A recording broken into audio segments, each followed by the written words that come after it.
ইফতারের সময় ইফতার করতে বসি, ইফতারিলে বসলে আপনার সেই কলিজার টুকরা সোনার কথা মনে হয়, মেয়ের কথা মনে হয়।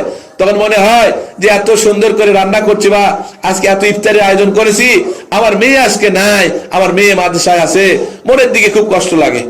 অনেক মা রয়েছেন গো মা, একটু খেয়াল করেন, যেদিন আপনার মেয়েকে এই মাদ্রাসায় প্রথম ভর্তি করাইছেন, শিক্ষক মাদ্রাসায় ভর্তি করে যখন বাড়িতে গেছেন, রাত্রিবেলা যখন শুয়েছেন, পাশে দেখবেন ছেলের আব্বা চোখের পানি ছেড়ে ছেড়ে কাঁদতেছে। আপনি জিজ্ঞাসা করছেন, ও ছেলের বাবা, ও মেয়ের আব্বা, তুমি কাঁদো কেন? বলে, কেন জানি চোখে পানি চলে আসছে, আমি তো কাঁদি না। মাও আরেক দিকে হয়ে অন্যদিকে হয়ে মায়ের চোখের পানি ছেড়ে ছেড়ে মাও কাঁদে। বাবা ডেকে বলে, তুমি কেন কাঁদো? মা ডেকে বলে, না তো, আমি তো কাঁদি না, কেন জানি আজকে চোখে পানি চলে আসলো। একটু খেয়াল করেন বাবা, যেদিন আপনার কলিজার টুকরা সোনার মানিককে মাদ্রাসায় ভর্তি করা হয়েছিলেন, এতদিন পর্যন্ত আপনার মেয়েকে নিয়ে বাড়িতে কাটাচ্ছে, যেদিন প্রথম মাদ্রাসায় রেখে গেছেন, আপনার চোখের পানি আর থামাইতে পারেন নাই গো মা। ও মা, কসম করে বলি গো মা, ওই দিনের চোখের পানি আপনার ব্যথা যাবে না, ওই চোখের পানি কখনো ব্যথা যাবে না গো মা। ওই সন্তান কিয়ামতের দিন আপনাকে সারা জান্নাতে যাবে না গো মা, আপনি জান্নাতি, এর মধ্যে কোনো সন্দেহ নাই। এই যে রোজা যাচ্ছে, ইফতারি নিয়ে চোখের পানি ছাড়ছেন, ইফতার করতে বসে মেয়ের কথা মনে হচ্ছে, আপনার সন্তান সোনামানিকের কথা, কলিজার টুকরার কথা মনে হচ্ছে। ইফতারি নিয়ে ইফতারি খাইতে পারেন না, আবার ইফতারি কোন ভালো জিনিস নিয়ে আসলে সেটাও আবার ফ্রিজে রেখে দেন। অমুক দিন আমার মেয়ে আসবে, মাদ্রাসা ছুটি হবে, আমার মেয়ে আসে খাবে, ওই জিনিসগুলো বারবার ফ্রিজের মধ্যে রাখতেছেন। এমনও হয়েছে রাখতে রাখতে ওই জিনিসগুলা পচাইয়া গেছে। খেয়াল করেন, একটু খেয়াল করেন, ওই সোনা মানিকদেরকে রেখে আপনি মুখে দানা দিতে পারেন নাই, ভালো মন্দ খাইতে পারেন নাই গো মা। এই কষ্টের কারণে আল্লাহ আপনাকে ঠকাবে না গো মা। কিয়ামতের দিনে আপনাকে নূরের তাজ, নূরের টুপি পরাইয়া জান্নাতে নিবে। একটু সুরে সুরে বলুন সুবহানাল্লাহ। আর আল্লাহ ধনী, আল্লাহ আমাকে আপনাকে ধনী বানায় দিবে, কিয়ামতের দিনে আপনি আমি ধনী হয়ে যাব গো মা।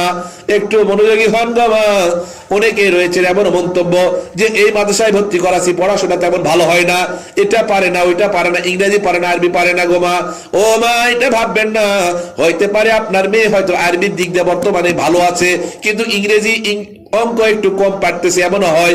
দেখা যাবে এক সময় ওই মেয়েটা কোরআনের দিক দিয়ে যেমন ভালো পারদর্শী হয়েছে, ইংরেজি অঙ্ক পারদর্শী হয়ে যাবে। এই জন্য ধৈর্য ধারণ করতে হবে গো মা। অনেক মা দেখছি, অনেক বাবারা দেখেছি এই মাদ্রাসায় কয়েকদিন, আরেক অন্য মাদ্রাসায় নিয়ে আরেকবার কয়েকদিন, এইটা কখনো করবেন না গো মা। আপনাদের পায়ে ধরি, আপনাদেরকে করজোড়ে অনুরোধ করি গো মা, এই ভুলটা করবেন না। আমার 26 বছরের শিক্ষকতার জীবনে আমি আপনাদেরকে বলছি, এই কাজটা করলে আপনার সন্তানের জন্য বহুত ক্ষতি হয়ে যাবে গো মা। যেখানে রেখেছেন মনোযোগের সঙ্গে রাখেন, দেখবেন আপনার মেয়ে হাদিস খুব পারে, মাসালা ভালো পারে। এক সময় দেখবেন আপনার মেয়ে বুঝবে, নিজেও বুঝবে যে হ্যাঁ, আমি তো হাদিসে কাঁচা। শিক্ষকরা বলে দিবে, বাবা মা তোমার হাদিস একটু দুর্বল, তুমি হাদিস একটু ভালো করে খেয়াল করো। ওই মেয়েটা যখন ওই হাদিসের দিকে মেহনত করবে, তখন হাদিসে পাকা হয়ে যাবে। আর আপনি যদি সেই সুযোগটাই না দেন, আপনি ভট করে অন্য মাদ্রাসায় নিয়ে গেলেন, আরেক জায়গায় ভর্তি করাইলেন, কখনো আপনার সফলতা অর্জন করতে পারবেন না। ও ভাই, একটু খেয়াল করে দেখেন, এই ওস্তাদ, এই শিক্ষক শিক্ষিকারা কত কষ্ট করতেছে। নিজের পায়জামার ফিতাও বাঁধতে পারে না, আপারা সেটাও বেঁধে দেয়। অসুস্থ হলে ডাক্তারের কাছে নিয়ে যাওয়ার জন্য হুজুর নিজেও কুলত করে রিকশাত করে নিয়ে যায়। আবার আপনার বাবা মা কেউ নাই, আমরা সবাই বাড়িতে আছি, বাবা মার ভূমিকা কিন্তু তারাই পালন করতেছে। কিছুটা হলে অধিকার কিন্তু তাদেরও আছে গো মা। কখনো তাদের সঙ্গে খারাপ ব্যবহার করবেন না, কখনো তাদের সঙ্গে বেয়াদবি করবেন না। আজকে তাদের সঙ্গে ভালো আচরণ করে, ভালো মহব্বত রাখবেন। গরু যেমন দুধ দেয় গো মা, তেমনি নিরাপদে সুন্দর রূপে আপনার মন মতো, ইচ্ছা মতো, খুশি মতো আপনি দুধ দহন করে নেবেন। আপনার মেয়েরা আলিমে দ্বীন, হাফেজে কোরআন হয়ে যাবে, এর মধ্যে কোনো সন্দেহ নাই। ও মা, এই কোরআন এত দামি কোরআন গো মা, এই কোরআন দ্বারা দুনিয়া জয় করা সম্ভব। এই কোরআন দ্বারা আপনি ইহকাল পরকালের শান্তির সব প্রয়োজন গো। বা ছোট্ট একটা কথা আপনাদের সঙ্গে বলি, এই কোরআনের কত সম্মান। সমুদ্রের মধ্যে একটি শহর, জায়গাটার নাম হলো মালদ্বীপ। এই মালদ্বীপে দ্বীপের মধ্যে হঠাৎ করে একটি জাহাজ ডুবে যায়। জাহাজটা ডুবে যাওয়ার পর সকলেই মারা যায়। জাহাজ ডুবে যায়, সব লোক মারা যায়, একজন ব্যক্তি বেঁচে যায়। হায়াতের পুঁজি আল্লাহ পাক তাকে বেঁচে দেয়। ভাসতে ভাসতে মালদ্বীপের কিনারায় এসে লেগে যায়।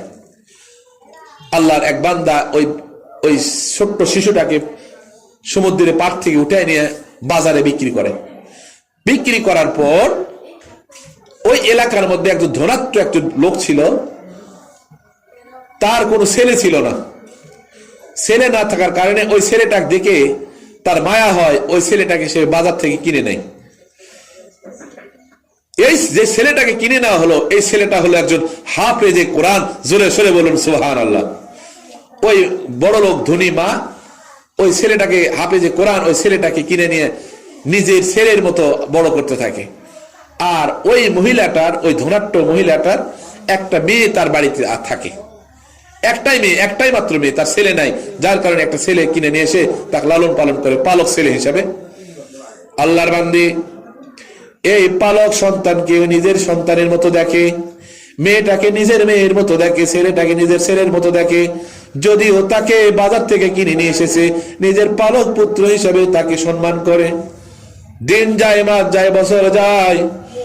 হঠাৎ একদিন আল্লাহর বান্দি খবর আসে, দেখে চোখের পানি ছেড়ে ছেড়ে কাঁদতেছে ওই পালক সন্তান, ছোট্ট হাফেজে কোরআন।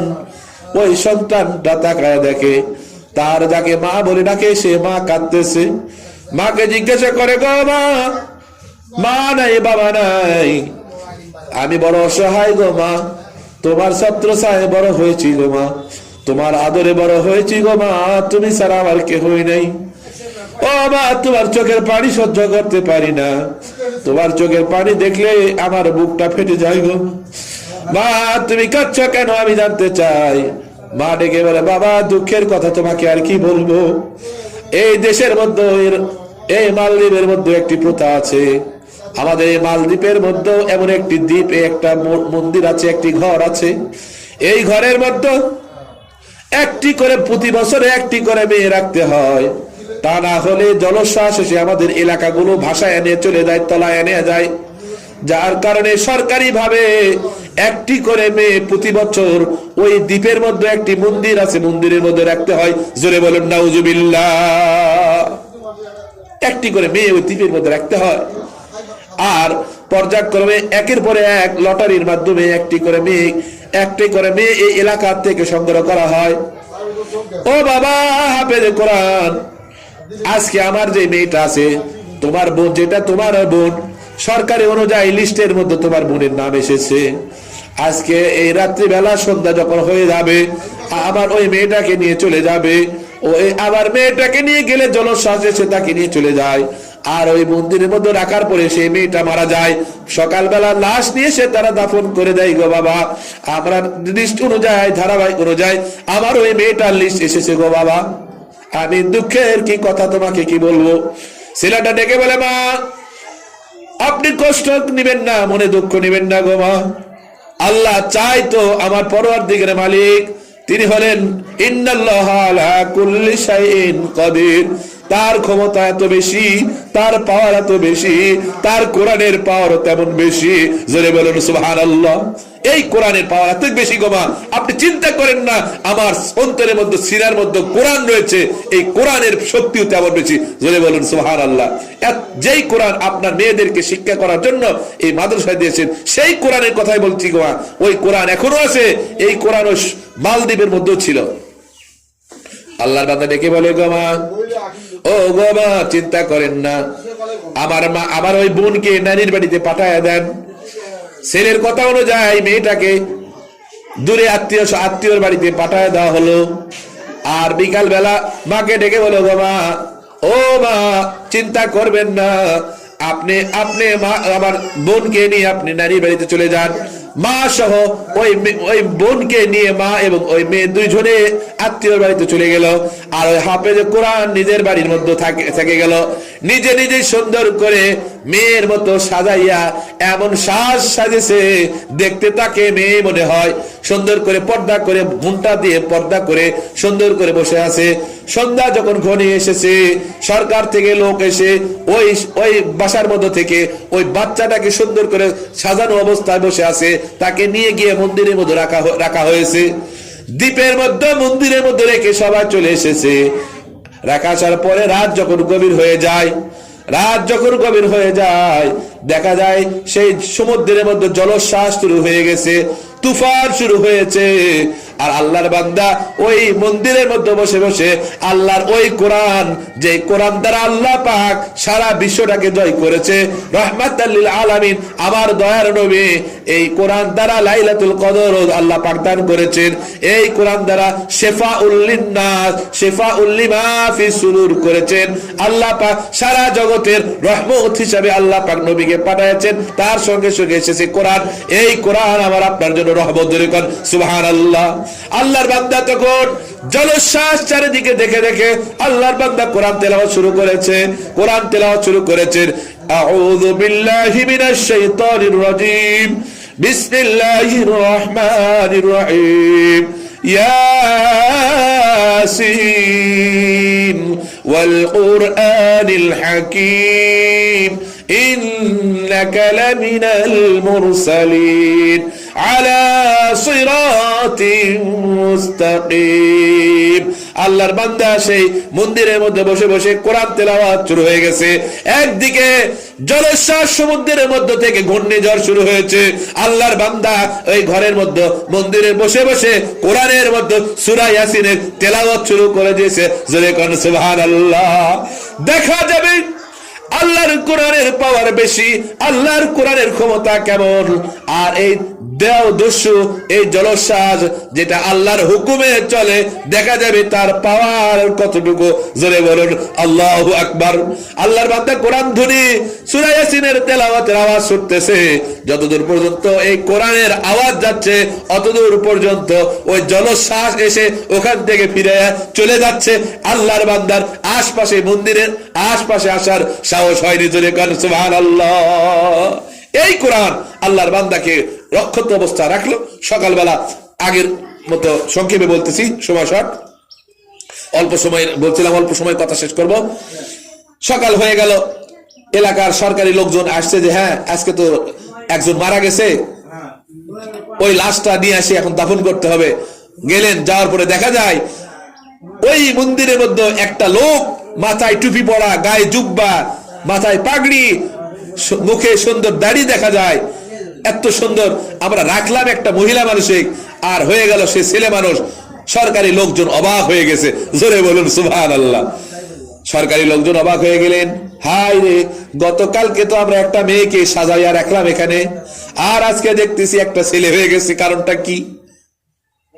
আল্লাহর বান্দা হাফেজে কোরআন ডেকে বলে, ও ভাই, আপনারা যা বলছেন কথাটা ঠিক আছে বটে, কিন্তু ওই মহিলা সাজা ছিলাম, কিন্তু আমি মহিলা নয়, আমি পুরুষ মানুষ। এই মহিলা এসে যে এসেছিলাম, আমার পুরা ঘটনা আল্লাহর বান্দা